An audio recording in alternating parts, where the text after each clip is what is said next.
नमो नारायण, नमो नारायण। जय गौ माता, वंदे मातरम। आप हार्दिक को प्रणाम और हृदय से ओम शम शनिश्चराय नमः। प्रिय दर्शकों, मित्रों, साथियों, आंखों में पड़ा तिनका, पैर में घुसा कांटा और रूई में दबी आग, इन सबसे भी अधिक भयानक कोई है तो दिल में छुपा हुआ कपट। इस पाप से बचिए वरना जीवन बर्बाद हो जाएगा। ओम नमो नारायण। प्रिय दर्शकों, मित्रों, साथियों, 2024 आपके लिए कैसा रहेगा, इसका विस्तृत विवरण 12 के 12 राशियों का मैंने गुरुमंत्र में दाती महाराज, जो आपका अपना यूट्यूब का चैनल है, उस पर डाला है। लेकिन बहुत से मित्रों ने कहा, दाती महाराज 12 के 12 राशियों के लिए कुछ विशेष घटनाएं क्या 2024 में रहेगी, और वो घटनाएं हैं तो उसका उपाय क्या है। तो इस वीडियो में मैं आपको 2024 की महत्वपूर्ण 6 घटनाओं के बारे में जानकारी दूंगा, 12 के 12 राशियों के लिए अलग अलग। अब वो 6 घटनाएं क्या है, यदि अच्छी घटनाएं हैं तो उसमें और अधिक सफलता मिले तो उपाय क्या है, और यदि कोई परेशानी है तो उसका निवारण क्या है, ये महत्वपूर्ण रहेगा इस वीडियो का विषय। मित्रों, साथियों, 2024 नक्षत्र गणनाओं से हिसाब से विशेष रूप से मंगलदेव और शनिदेव का विशेष प्रभाव रहेगा 2024 में। ये संपूर्ण विश्लेषण आपकी चंद्र राशि, आपकी नाम राशि पर आधारित है। मैंने लगन को ध्यान में रखा है, लेकिन राशिफल चंद्र राशि पर सटीक बैठता है, इस बात का भी ध्यान रखिएगा। हाँ, ये जनरल बातें हैं, जनरल राशिफल है। आप जानना चाहते हैं कि 2024 में आपके लिए विशेष घटनाएं कौन कौन सी है और कब कब होगी, तो आप नीचे नंबर आ रहे हैं, इन नंबरों पर संपर्क करके आप बात कर सकते हैं। अब मैं सबसे पहले मेष राशि की बात करूंगा कि मेष राशि वालों के लिए 2024 में विशेष घटना पहली क्या है। मेष राशि वालों, 2024 में जनवरी, फरवरी, मार्च और अप्रैल के महीने में राशि अधिपति देव मंगल देव लगन और अष्टम भाव के स्वामी होकर भाग्य स्थान में बृहस्पति देव की मूल त्रिकोण राशि धनु, अपनी उच्च राशि मकर और शनिदेव की राशि कुंभ में संचरण करेंगे। ये 4 महीना पहली घटना का संकेत दे रहा हूं आपको। इन 4 महीनों में आपके कैरियर और रोजगार में परिवर्तन के संकेत नजर आ रहे हैं, और ये शुभ परिवर्तन है। यानी यदि किसी नौकरी में आप परेशानी में हैं तो आपको अच्छी नौकरी मिल सकती है, या नौकरी में आपका प्रमोशन हो सकता है, या नौकरी में मनोनुकूल स्थान परिवर्तन हो सकता है। बृहस्पति देव भाग्य और 12वें भाव के स्वामी होकर लगन और दूसरे भाव में पूरे वर्ष भर संचरण करेंगे, और ये पुख्ता संकेत है कि नौकरी में परिवर्तन, इंक्रीमेंट का प्रबल लाभ मिलेगा। अब ये लाभ आपको सहजता से मिले, एक छोटा सा उपाय मैं आपके लिए बताने जा रहा हूं। जनवरी से लेकर अप्रैल महीने तक मेष राशि वाले अपने घर में रोज ब्रह्म मुहूर्त में 3:30 से 5:30 के बीच में हनुमान अष्टक का पाठ करते हैं तो नौकरी में सफलता मिली, या कोई नौकरी में ऐसी कोई परेशानी है तो उससे छुटकारा मिल जाएगा। ये अद्भुत उपाय है, अद्भुत रहेगा। समय निकालकर सुबह शाम ओम नमो भगवती वासुदेवाय नमः इस मंत्र का जाप करना, यह आपके लिए अद्भुत रहेगा। और कहीं भी नौकरी हलचल हो रही है, कोई छोटी मोटी उठापटक भी है, एक पका हुआ पपीता गुरुवार के दिन गाय को खिला दीजिए, गरीब निर्धन स्वागन स्त्री को दान में दीजिएगा, आपके लिए बड़ा शुभ रहेगा। अब दूसरी घटना मैं मेष राशि वालों के लिए बता रहा हूं। मेष राशि वालों, अप्रैल और मई के बीच में सूर्य देव भी आपकी राशि में उच्च अवस्था में संचरण करेंगे, और यहां पर भी संकेत मिल रहा है कि सरकारी नौकरी में पद और प्रतिष्ठा बढ़ेगी। आप सरकारी नौकरी में या उच्च प्रशासनिक पदों पर आप विराजित हैं तो आपको सरकार से लाभ मिलेगा। ये वो समय जब आपका आत्मबल बहुत मजबूत होगा, निर्णय क्षमता दृढ़ रहेगी और आपकी वर्चस्व में वृद्धि होगी। पंचम भाव के मालिक होकर लगन भाव में उच्च अवस्था में संचरण करना है सूर्यदेव, ध्यान रखना। तो पंचम भाव आपका एजुकेशन है, खेल का मैदान है, फिल्म इंडस्ट्री। तो जो लोग फिल्म इंडस्ट्री में है या युवा खेल के मैदान में खेलते हैं, कोई खेल खेलते हैं, स्पोर्ट्स में है जो, या वे विद्यार्थी जो उच्च शिक्षा में अध्ययन रहते हैं, या विद्यार्थी जो पढ़ाई कर रहे हैं, उनके लिए उत्तम अवसर और लाभ का संकेत नजर आ रहा है। आप कोई गवर्नमेंट में पेपर दे रहे तो आपका पेपर क्लियर हो सकता है। गवर्नमेंट के क्षेत्र में नौकरी का संकेत मिल रहा है। अब इसमें अधिक सफलता मिले तो 14 अप्रैल से 14 मई के बीच में रोज प्रातःकाल सूर्य को, उगते हुए सूर्य को जल अर्पित करिए और श्रद्धानुसार गुड़ गाय को खिला दीजिए। 1 महीना संपूर्ण विघ्न बाधाओं परेशान से छुटकारा मिलेगा और आपको इसमें सफलता मिल जाएगी।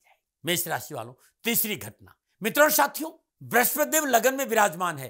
पंचम शुभ दृष्टि पंचम भाव, सप्तम शुभ दृष्टि सप्तम भाव और नवम शुभ दृष्टि नवम भाव, यानी भाग्य स्थान हुए।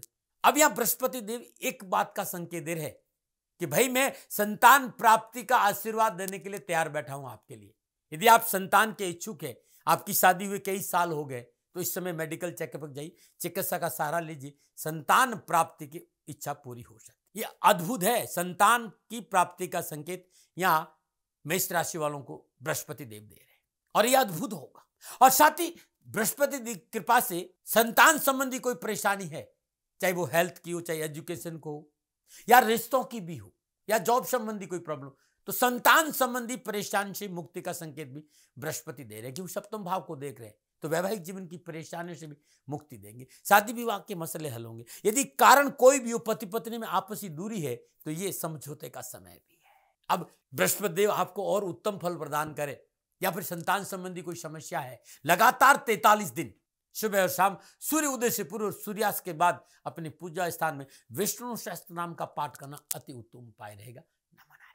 और बात करते हैं चौथी घटना की। 2024 की चौथी घटना, 1 मई से बृहस्पति देव आपके दूसरे भाव वृषभ राशि में संचरण करेंगे। पंचम दृष्टि छठा भाव, दूसरा भाव आर्थिक त्रिकोण है, 2, 6, 10 ये आर्थिक त्रिकोण है, और आर्थिक त्रिकोण में वृषभ राशि के स्वामी शुक्रदेव उतर वृषभ राशि में बृहस्पति देव का संचरण होगा और अपनी पंचम दृष्टि से छठे भाव को देखेंगे, सप्तम दृष्टि से अष्टम भाव को देखेंगे और नवम दृष्टि से दसम भाव को देखेंगे। ये वो समय है कि कहीं न कहीं से आपको आर्थिक मजबूती का अच्छा संकेत मिलेगा, घर में बरकत का मौका और बचत का मौका मिलेगा, आर्थिक स्रोतों में वृद्धि होगी, ऐसा मैं देख। लेकिन एक बहुत महत्वपूर्ण घटना यहाँ नजर आ रही है जो मुझे दिख रही कि ये जो 1 मई से लेकर 31 दिसंबर के बीच में आपको किसी भी रूप में अपने पेट को लेकर, पाचन को लेकर, आंतों को लेकर या गैस्ट्रिक जैसी समस्याओं को लेकर लापरवाही नहीं करें। यहां आंतों संबंधी परेशानी का संकेत नजर, आपका पाचन बिगड़ सकता है, पेट संबंधी परेशानी का सामना करना पड़ सकता है, या मैं ये भी देख रहा हूं कि यदि वे लोग जो शेयर मार्केट में रुचि रखते हैं उन्हें विशेष सावधानी बरतनी पड़ेगी। शेयर मार्केट में प्रतिकूल हलचल का संकेत है। अब ये परेशानी आपको नहीं आए, श्रद्धानुसार चने की दाल रात में भिगो दीजिए पानी में और सुबह सुबह गाय को खिला दीजिए। जब भी ये उपाय शुरू करें लगातार 43 दिन करिएगा। मंगलवार दिन हनुमान जी को चोला चढ़ाना आपके लिए बड़ा शुभ रहेगा। चलिए 5वीं घटना, शनिदेव मेष राशि वालों के लिए पूरे वर्ष भर कर्म और लाभ भाव के स्वामी को 11वें भाव यानी लाभ भाव में अपनी मूल त्रिकोण राशि कुंभ में संचरण करेंगे और 2024 में शनिदेव मेष राशि वालों के लिए 11वें भाव में रहेंगे। शनिदेव 29 दिन 2024 को कुंभ राशि में वक्री होंगे।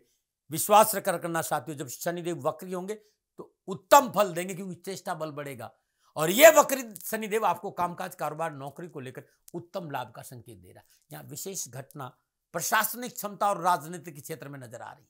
आपका आयात निर्यात का काम है या सेल परचेज है प्रॉपर्टी, या गैस है, या ऑयल है, या पेट्रोल है, लोहा है, कंस्ट्रक्शन का क्षेत्र है, तो यहां कुछ नक्षत्र गणना संकेत की कुछ विशेष लाभ के संकेत है क्योंकि शनिदेव राहुदेव के नक्षत्र सद्दिशा में संचरण करें। मेष राशि वालों के लिए इस समय यात्राओं से लाभ मिलेगा, देश विदेश की यात्राओं का अवसर मिलेगा और वे लोग विदेशों में जो रह रहे उनके लिए पूर्ण लाभ और सफलता का संकेत नजर आ रहा है। कामकाज, कारोबार और नौकरी संकेत ये भी मिल रहा घटना का कि मल्टीनेशनल कंपनियों के साथ कोई लाभदायक संबंध हो सकता है, विदेशों से लाभ मिल सकता है, विदेशी कंपनियों में आपको नौकरी का मौका मिल सकता है। जुलाई से लेकर नवंबर के बीच में प्रमोशन, इंक्रीमेंट, नौकरी में परिवर्तन शुभ हो, प्रतिकूल नहीं, कुछ न कुछ अच्छा हो सकता है। लेकिन यदि आपकी जन्म कुंडली में, जन्मकालीन जन्म कुंडली में यदि शनिदेव प्रतिकूल अवस्था में विराजमान है या आपकी दशा प्रतिकूल है, दशा का कर्म निजगत कर्मों का अनुसार नहीं है, तो कैरियर, कारोबार, नौकरी और अनावश्यक परेशानी के निवारण हेतु शनिवार दिन बाजरे का आटा, शक्कर बूरा और काले तिल श्रद्धानुसार मिला दीजिए, अपने सामने रख दीजिए, सरसों का तेल का दीपक जलाए और एक माला ओम शम शनिश्चराय नमः इस मंत्र की जाप करें। ये उपाय सूर्य उदय से पहले शुरू करना है और सूर्य उदय के बाद, जब सूर्य उदय हो जाए 5-10 मिनट बाद, ये बाजरा, काले तिल और शक्कर बोरा चींटियों को डाल दीजिए। दशरथ का शनि स्तोत्र का पाठ ब्रह्म मुहूर्त में करना भी अति उत्तम उपाय रहेगा। मेष राशि वालों, मेष राशि वालों छठी घटना की बात कर रहा हूं। मेष राशि वालों के लिए राहुदेव वर्ष भर 12वें भाव में संचरण करेंगे। अब 12वें भाव में राहुदेव का संचरण विशेष घटना का यह संकेत कि कर्जों से विशेष सावधान रहे, राजनीतिक जोड़ तोड़ में नहीं पड़े, अनावश्यक खर्चों पर कंट्रोल करना होगा और एक बहुत जरूरी बात है 2024 में मेष राशि वालों, किसी पर भी अंधा विश्वास नहीं करें, व्यर्थ की शंका नहीं करें, लेकिन अंधा विश्वास भी नहीं करें, क्योंकि कोई साथ बैठकर अपना मिलकर आपके दिल में घुसकर आपके साथ चोट कर सकता है। लेकिन यदि आप विदेशों में रह रहे हैं, वहां आप नौकरी कर रहे हैं, वहां आपका व्यवसाय, वहां आपका रेजिडेंस, तो यही राहु आपके लिए कामकाज, कारोबार, नौकरी में उत्तम लाभ और सफलता का संकेत दे रहा है। क्या उपाय करें कि राहुदेव आपको परेशान नहीं करे? राहुदेव को लेकर कोई परेशानी हो, आपकी नौकरी में कोई उठापटक हो, या आप विदेशों में रहते हो, डॉक्यूमेंट को लेकर कोई परेशानी है, तो लगातार 43 दिन, जिस दिन आप उपाय प्रारंभ करें, लगातार 43 दिन या साल भर सर्वमंगल मांगल्ये शिवे सर्वार्थ साधके शरण्य त्र्यंबके गौरी नारायणी नमोस्तुते, इस मंत्र का जाप करना अति उत्तम रहेगा। ये अपने जीवन का हिस्सा बना दीजिए। 2024 में राहुदेव आपको उत्तम फल देंगे। मित्रों, साथियों, 2024 आपके लिए मंगलमय रहे, इन 6 घटना और 6 उपायों की चर्चा आपके लिए कर रहा हूं। गुरुमंत्र विद दाती महाराज आपका यूट्यूब का अपना चैनल है। आपको लगता है कि विषय अच्छा है, सामग्री अच्छी है, इसको सब्सक्राइब जरूर करें, शेयर जरूर करें, कि और लोगों को भी फायदा मिले, और लाइक करेंगे तो ये ट्रेंड में वीडियो आ जाएगा, तो लोगों का भला होगा। मैं कभी दबाव नहीं देता हूं, आपका अपना हूं, और ये जो गणना है ये मेरे निज अनुभव के आधार पर है, ये मेरा आकलन है। संभव है मेरे से कोई भूल हो गई हो, अपनी गलती के लिए हाथ जोड़कर आपसे क्षमा मांगता हूं। आप सुखी रहे, आप स्वस्थ रहे, समृद्धिशील रहें, शनिदेव के चरणों में मेरा प्रार्थना है।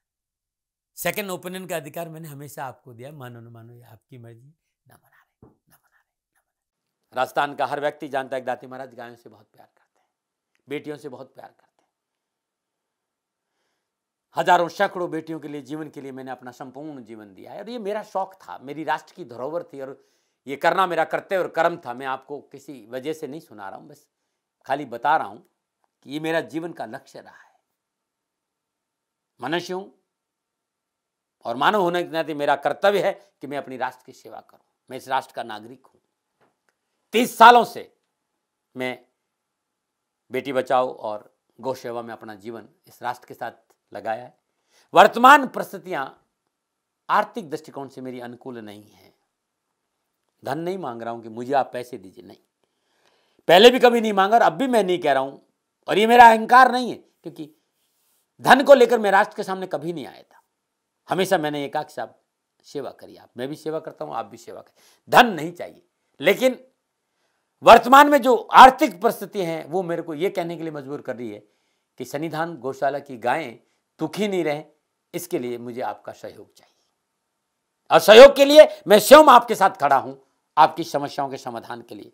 भाई, आप अपनी जन्म कुंडली का अवलोकन कराना चाहते हैं, आप अपनी जन्म कुंडली बनाना चाहते हैं, आपको बहुत सी चीजों की जानकारी चाहिए, तो मैं आपके साथ खड़ा रहूंगा, पूरे साल खड़ा रहूंगा, जब तक जीऊंगा तब तक खड़ा रहूंगा। नंबर आ रहा है, इन नंबरों पर संपर्क करिए, आप मेरे से बात करिए, लेकिन इसकी एवज में गायों के लिए चारे की व्यवस्था कर लीजिए। और इसीलिए मैंने कहा था कि भाई, थोड़ा दिन इस समय मैं परेशानी में हूं और मेरी गायें चारों को लेकर थोड़ी सी परेशान हैं। ऐसा हृदय से आया, लोगों ने कहा कि राष्ट्र आपसे प्यार करता है, दाती महाराज एक बार निवेदन करिए।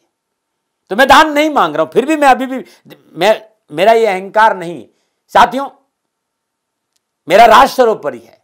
मैं ये नहीं कह रहा हूं, मैं ये कह रहा हूं मैं परिश्रम करूंगा आपके लिए, और परिश्रम के एवज में गायों के लिए चारे की व्यवस्था करिए। शनि भगवान आपकी रक्षा करे और आपका जीवन सदा खुशियों से भरा रहेगा, ऐसा मेरा निवेदन। और वे लोग जो सक्षम है, सामर्थ्यवान है, और जिन्हें दाती महाराज के ज्योतिषीय समाधान की आवश्यकता नहीं, तो उनको मेरा प्रणाम, क्योंकि बहुत से लोगों को मैंने देखा है पिछले 1 महीने में लगभग 20 से 25-50 लोग ऐसे भी हैं जिन्होंने सन्निधान गौशाला में 2100 रुपया चारा कर दिया है। मैं उन सब के प्रति अपना आभार प्रकट करता हूं, और ये सहयोग मैं जीवन भर याद रखूंगा। मित्रों, समय ऐसा है कि मेरी परिस्थिति आर्थिक दृष्टिकोण से अनुकूल संकेत नहीं दे रही है, इसलिए मैंने राष्ट्र से कहा कि सन्निधान गौशाला में परेशानी नहीं चाहिए। सरकार सपोर्ट कर रही है, अपनी सीमाओं में रहते हुए जो सरकार करती है, लेकिन उससे पूरा नहीं पड़ता है, ये आप भी जानते हैं। शासन की अपनी एक सीमा है और अपनी मर्यादा है, और शासन के पास और बहुत से काम है, लेकिन फिर भी मैं आप सभी का धन्यवाद देते हुए हृदय से पुनः एक बार निवेदन करना चाहता हूं कि आपको लगता है कि दाती महाराज के साथ शनिधाम गौशाला में खड़ा रहना है, तो नंबर है, जरूर सहयोग करें। मेरा कोई दबाव नहीं है, प्रार्थना थी। ओम नमो नारायण। ओम नमो।